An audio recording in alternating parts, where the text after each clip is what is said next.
MCU के अर्थ 616 का anchor being कौन है? वेल, डेडपूल एंड वुल्वरीन में मार्वल ने हमें एंकर बीइंग के कॉन्सेप्ट से इंट्रोड्यूस करवाया। एंकर बीइंग बेसिकली ऐसे इंडिविजुअल्स हैं जिनकी डेथ के बाद उनका यूनिवर्स भी कोलैप्स होना शुरू हो जाता है। फॉर एग्जांपल, जैसे ह्यू जैकमैन का वुल्वरीन अर्थ 10005 का एंकर बीइंग था और उसकी डेथ के बाद उसका यूनिवर्स भी कोलैप्स होना शुरू हो जाता है। एंड यहाँ डेडपूल उसके रिप्लेसमेंट के लिए एक न्यू एंकर बीइंग ढूंढता है। लेकिन हमारी मेन टाइमलाइन अर्थ 616 का एंकर बीइंग कौन है? Well, let's find out. तो डेडपूल एंड वुल्वरीन में मिस्टर पैराडॉक्स डेडपूल से कहता है कि अगर किसी यूनिवर्स का एंकर बीइंग मर जाता है तो वो यूनिवर्स भी एग्जिस्टेंस से वाइप आउट हो जाता है। और लोगन अर्थ 10005 का एंकर बीइंग था जिसकी डेथ लोगन मूवी में हुई थी। लेकिन मिस्टर पैराडॉक्स यहाँ ये भी एक्सप्लेन करता है कि एंकर बीइंग की डेथ के बाद उसके यूनिवर्स को डिस्ट्रॉय होने में कुछ हजार साल लगते हैं। अब यहाँ यूनिवर्स के कोलैप्स होने से क्या मतलब हो सकता है? आई थिंक वर्ल्ड में जिस तरह से 20th सेंचुरी फॉक्स लोगों को दिखाया गया था, इससे हम ये आइडिया लगा सकते हैं कि फॉक्स की मूवीज ह्यू जैकमैन के जाने के बाद इतनी पॉपुलर नहीं हो पाई, जिसका सीधा मतलब है कि वुल्वरीन एक्स-मेन फिल्म्स के लिए एक एंकर बीइंग था जिसके जाने के बाद फॉक्स के ऊपर डिक्लाइन आया है।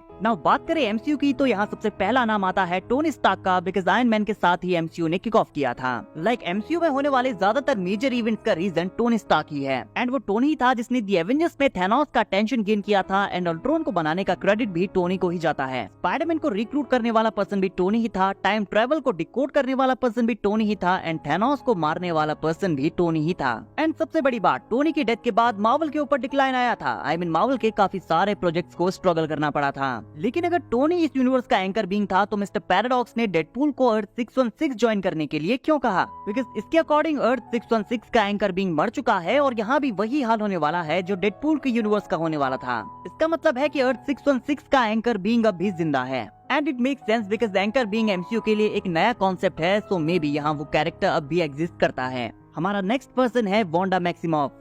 वांडा विजन एंड फैंटास्टिक 4 के डायरेक्टर मैट जैकमैन ने सैन डिएगो कॉमिक कॉन में वांडा को अर्थ 616 का एंकर बीइंग बताया है। What do you think is the anchor being of 616? Oh gosh, I don't know. You know, I'd have to say for 616, I'd have to say the Scarlet Witch. You know, my girl Wanda Maximoff. Yeah, my girl Wanda Maximoff. And multiverse of madness के and में dark temple के destroy होने पर हमने red light glow होते हुए देखी थी, सो मे बी वांडा अब भी जिंदा है। एंड डेडपूल एंड वुल्वरीन में हमने स्कारलेट विच का स्टैचू भी वॉइड में देखा था, सो थ्योरीज के अकॉर्डिंग वांडा अब भी वॉइड में जिंदा है। एंड एगाथा ऑल अलोंग के ट्रेलर में भी हमें वांडा के कुछ क्लूज दिखाए गए हैं। But I think MCU Wanda के बिना भी कई सालों से एग्जिस्टेंस में था, सो अदर कैरेक्टर्स के कंपैरिजन में वांडा के एंकर बीइंग होने के चांसेस थोड़े से कम हैं। अब कई सारे फैंस हैं जिनके अकॉर्डिंग पीटर पार्कर इस यूनिवर्स का एंकर बीइंग है, बिकॉज हमने पीटर को आयरन मैन 2 में भी एज अ किड एमसीयू में देखा है, जहां उसने आयरन मैन का टॉय मास्क पहना होता है। एंड ये सेम मास्क हमें डेडपूल एंड वुल्वरीन में टोनी के ऑफिस में देखने को मिला था। बट मुझे नहीं लगता कि एमसीयू किसी ऐसे कैरेक्टर को अपनी यूनिवर्स का एंकर बीइंग बनाएगा जिसके ऊपर मार्वल का पूरा कंट्रोल नहीं है, बिकॉज स्पाइडरमैन के राइट्स अब भी सोनी के पास है एंड वो टेक्निकली सोनी यूनिवर्स का एंकर बीइंग होगा। हमारा नेक्स्ट कैरेक्टर है डॉक्टर स्ट्रेंज। अब डॉक्टर स्ट्रेंज को भी हमने पहली बार 2016 में आई मूवी डॉक्टर स्ट्रेंज में देखा, लेकिन डॉक्टर स्ट्रेंज को इससे पहले भी कई बार एमसीयू में मेंशन किया गया है। Like Captain America Winter Soldier में Hydra agent Jasper Sitwell Strange का नाम लेता है। Bruce Banner, Stephen Strange, anyone who's a threat. और इससे कई साल पहले एमसीयू की बिगिनिंग से भी पहले 2004 में सैम रेमी की स्पाइडरमैन मूवी में डॉक्टर स्ट्रेंज को मेंशन किया गया है। Doctor Strange. That's pretty good. But it's taken. और एंड गेम में जब ब्रूस एंशिएंट वन से टाइम स्टोन लेने जाता है तो एंशिएंट वन उससे कहती है कि Strange is meant to be the best of us. अब आप लोग सोच रहे होंगे कि एंशिएंट वन ने स्ट्रेंज को as a sorcerer supreme best कहा था, बट नो वे होम में हमें पता चलता है कि सॉर्सरर सुप्रीम के रोल में वोंग है, स्ट्रेंज नहीं। और शायद इसका मतलब ये है कि एंशिएंट वन को पहले से पता था कि डॉक्टर स्ट्रेंज इस टाइमलाइन का एंकर बीइंग है। एंड गेम में डॉक्टर स्ट्रेंज ने सिर्फ एक पॉसिबिलिटी को इसलिए चुना क्योंकि उसे कोई ऐसी पॉसिबिलिटी मिली ही नहीं जहाँ वो खुद को सेक्रीफाइस करके एमसीयू को बचा सके। लाइक अगर वो मर जाता तो पूरा यूनिवर्स कोलैप्स कर जाता।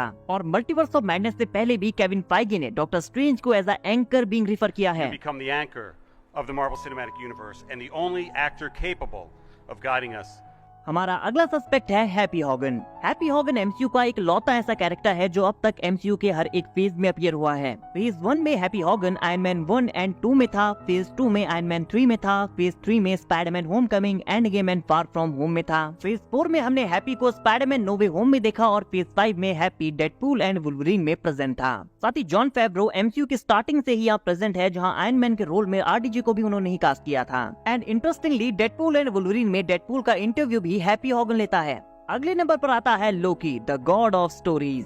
लोकी पूरे मल्टीवर्स के लिए सबसे ज्यादा इंपॉर्टेंट कैरेक्टर है। अगर वो मर गया तो पूरा मल्टीवर्स खत्म हो जाएगा। लेकिन क्योंकि हम जानते हैं कि लोकी अब गॉड ऑफ स्टोरीज बन चुका है, सो आई थिंक वो टेक्निकली किसी भी एक टाइमलाइन में एग्जिस्ट नहीं करता। और ये एक्चुअली लोकी का एक वेरिएंट है। हमारी इस टाइमलाइन का एक्चुअल लोकी मर चुका है, सो लोकी अर्थ 616 का एंकर बीइंग नहीं हो सकता। हमारा लास्ट सस्पेक्ट है थॉर ओडिनसन। थॉर एक्चुअली एमसीयू की स्टार्टिंग से एग्जिस्ट करता है और उसकी एज कई हजार साल है। थॉर ने हमेशा अर्थ को प्रोटेक्ट किया है। वो एमसीयू की ऑलमोस्ट हर एक इवेंट में प्रेजेंट था और स्नैप के दौरान वो डस्ट भी नहीं बनता। एंड आई थिंक हमें आगे थॉर से काफी कुछ और देखने को भी मिलने वाला है। तो थॉर भी अर्थ 616 का एंकर बीइंग हो सकता है।